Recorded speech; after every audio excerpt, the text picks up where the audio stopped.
My name is Fanon Rucker. I am one of the members of the Cochran Firm legal team that represents Third starter. Ryan Hinton. Members of his family who just heard some devastating news are standing here to discuss what we heard today. You know, I'll offer first of all that justice comes in many forms. One of the things that we did not see today was justice coming from the criminal justice system. But justice is still going to be obtained, and we're here to ensure that that is the case. What I heard from our prosecutor today was a word that confuses and astounds, but doesn't surprise me. And that is justified.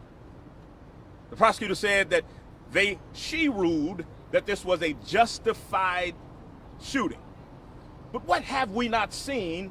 Didn't see it today, haven't seen it since May 1st. A gun in a young man's hand as he was running away from someone who was not even in uniform standing to his side shooting at him. We saw today in a press conference slow down shots to justify what our eyes didn't tell us we saw. How was that justified?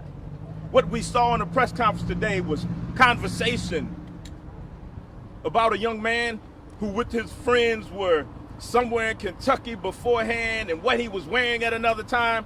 What have we heard about the officer whose words we're taking as credible in this instance?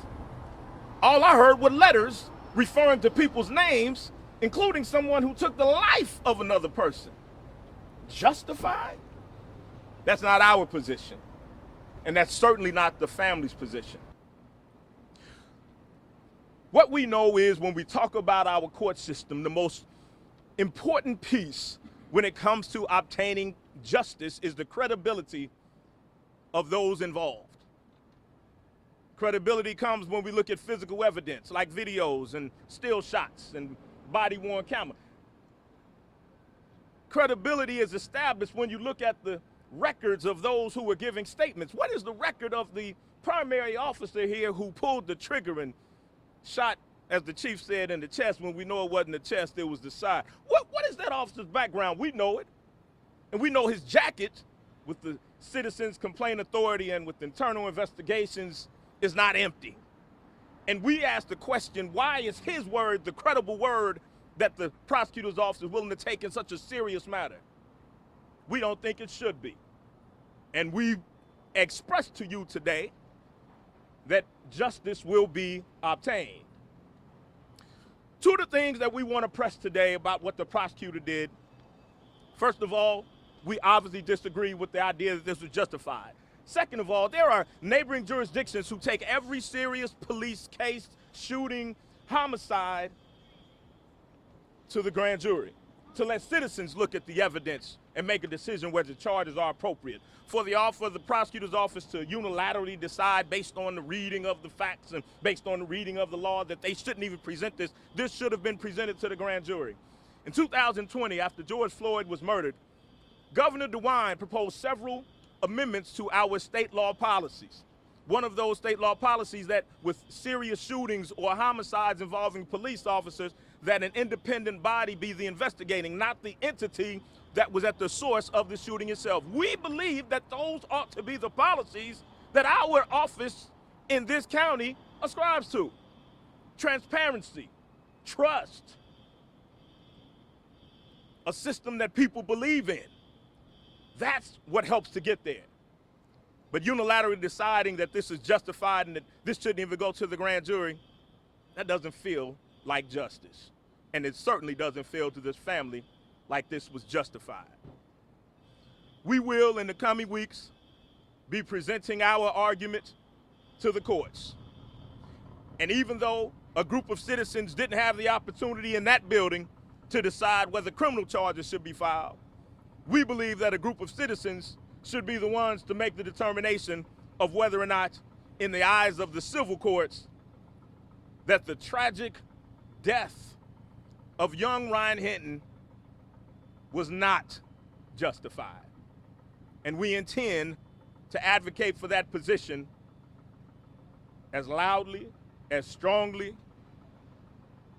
and as intentionally as we can. I believe there's one voice that would like to be heard, and since it's raining, I'll ask them to come on up quickly. You do want to?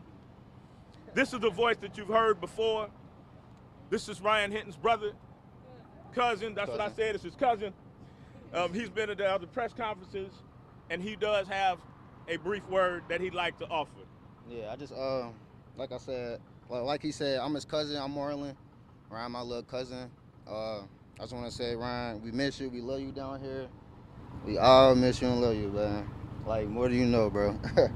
But I just want to say, the prosecutor, whatever she said or what all she said, I just feel like was a complete joke. I mean, we all seen Ryan running, man. How can you be threatened by somebody running? I don't understand it. But yeah, I ain't gonna really say too much. I just wanted to tell my cousin I miss him, man. That's all.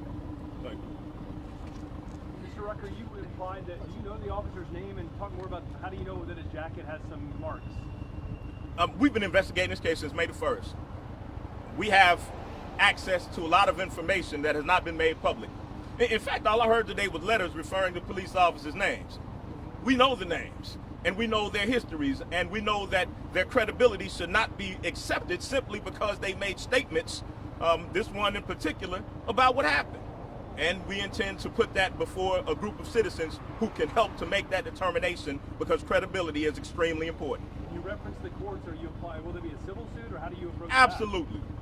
that? Absolutely. Fanon, there was a period during this press conference where Pilic went over the criminal activity leading up to this event. What do you make of that description, a rash of thefts in northern Kentucky before this happens? Yeah. What I make of that is that that's information. What we were talking about today is whether the officer was justified in the moment that he pulled the trigger and pulling the trigger. So the question is not what was going on in the last century, last week, an hour before, the day before, but what was going on at the time. He had no idea about any of that stuff. So why was it relevant to castigate and to denigrate this young man in this press conference today? Because it had nothing to do with the officer's decision. And on the note of justification, there's a difference between, of course, criminal liability and civil liability. Tell me why you think that somebody could be civilly liable in this case. O.J. Simpson. That's the example I use all the time. O.J. Simpson was found not guilty in a criminal trial for the killing of his wife and her boyfriend, but he was found civilly liable for the same exact acts in the court of law. Because the standard in criminal law, and I appreciate this because I was a prosecutor and a judge, the criminal standard is like this. It's proof beyond a reasonable doubt. It's the highest standard that we have in our criminal justice system. In civil court, the standard is like this. It's 51% to 49%. It's more likely than not. And in the court system across the street, it's not even a unanimous verdict that's required to find that a person is liable under those circumstances. So I give people the example of O.J. Simpson. He was found not guilty, but he was found liable for the same exact acts. When will you be filing? Soon. Did you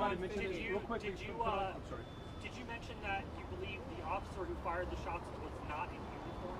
That's correct. These were, and the chief admitted it in a prior conversation, that he was not in uniform, that he was actually in non-uniform. He was an undercover officer with, as my understanding, with the particular unit that has its task of being a bit more aggressive in their apprehension of individuals.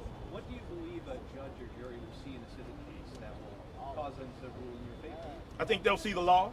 I think they'll also see the standard that's required, and that's more likely than not that this was wrongful act, and we think that the outcome will be what justice requires. That's what we believe. Can you spell Marlon's name for us, please? Marlon? M-A-R-L-Y-N. Thank you. Same last name? Howard. Thank you. And Mr. Rucker, real quickly, you may have said this, and I'm sorry that I didn't quite catch it.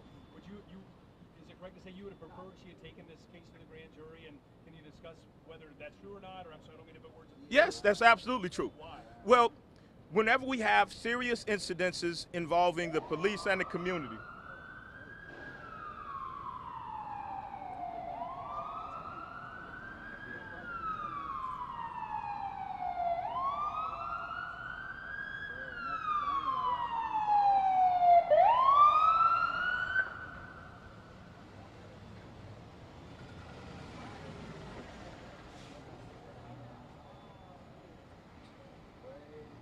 going to assume that that wasn't for us. The grand jury question. I'm sorry. Yeah, the grand jury. So again, they're neighboring counties that's their policy. That anytime there is a critical incident involving law enforcement and citizens, it's taken to the grand jury.